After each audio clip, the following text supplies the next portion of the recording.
नमस्कार, स्वागत आहे तुमचे माझ्या नवीन रेसिपीमध्ये। आज आपण बनवत आहोत मठ्ठा। अगदी लग्नाच्या पंक्तीत मिळतो ना तसा। आणि ह्यामध्ये मी एक नवीन ट्रिक केलेली आहे, ती तुम्हाला नक्कीच आवडेल। तर तुम्ही सुद्धा या पद्धतीने नक्की ट्राय करा। चला तर मग पाहूया आपण मठ्ठा बनवण्यासाठी आपल्याला काय काय साहित्य लागणार आहे ते। यासाठी मी इथे दही घेतलेला आहे। मी दह्यापासून मठ्ठा बनवणार आहे। नंतर हिरवी मिरची एक, आल्याचा तुकडा, काळं मीठ घेतलेलं आहे, जिरे पावडर आणि धणे पावडर। तर अर्धा चमचा जिरे पावडर आणि अर्धा चमचा धणे पावडर आणि गार्निशिंगसाठी आपल्याला कोथिंबीर लागणार आहे। तर इथे मी दही अर्धा किलो दही घेतलेला आहे आणि यापासून आपण ताक बनवायचे आधी आणि मग नंतर आपण यापासून मठ्ठा बनवणार आहोत। तर आपण दह्यापासूनच मठ्ठा बनवतोय, त्यासाठी आधी आपण जे घट्ट दही आहे हे पहिले घुसळवून घेऊया, म्हणजे त्याच्या ज्या गाठी आहेत त्या गाठी मोडून घ्यायच्या आणि मग नंतर आपण ह्यामध्ये थोडं थोडं पाणी घालायचं आहे। तर आता इथे आपण पाणी घालणार आहोत। तर इथे मी एक अर्धा ग्लास पाणी घातलेलं आहे आणि एकदा चांगलं घुसळून घेते, म्हणजे त्याच्या जे गुठळ्या किंवा काही असेल तर ते मोडतील। तर अजून मी इथे अर्धा ग्लास पाणी टाकलेलं आहे आणि व्यवस्थित असं हे छान मिक्स करून घेते।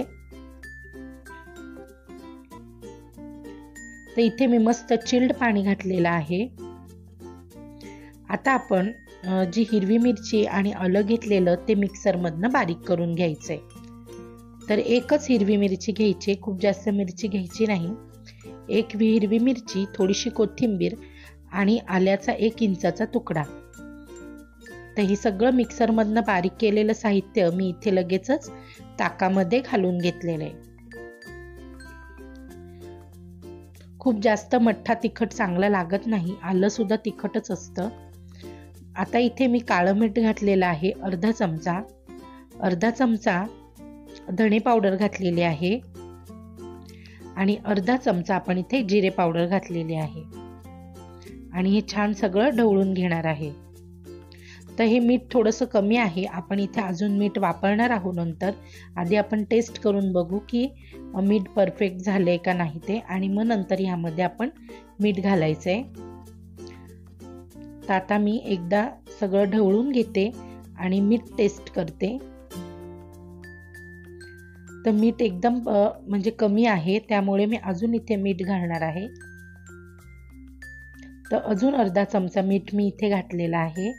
तुम्हाला जर साखर आवडत असेल तर तुम्ही इथे साखर सुद्धा घालू शकता, 1 ते 2 चमचे आपण इथे साखर घालू शकतो। मठ्ठा कसा आंबट, गोड आणि तिखट अशा चवीचा असतो, त्यामुळे इथे आपण साखर पण घालायची आहे।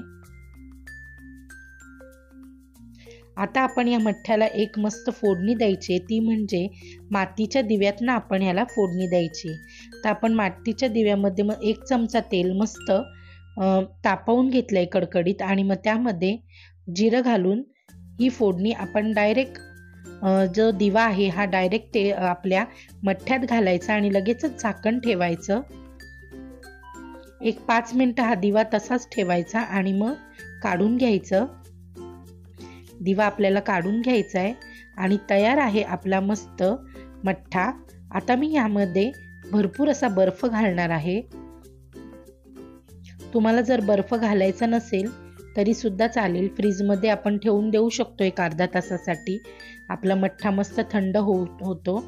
पण मला इथे लगेचच आपल्याला म्हणजे लगेचच हवा होता, म्हणून मी इथे बर्फाचे कडे घातलेत आणि आता हा मठ्ठा मी सर्व करते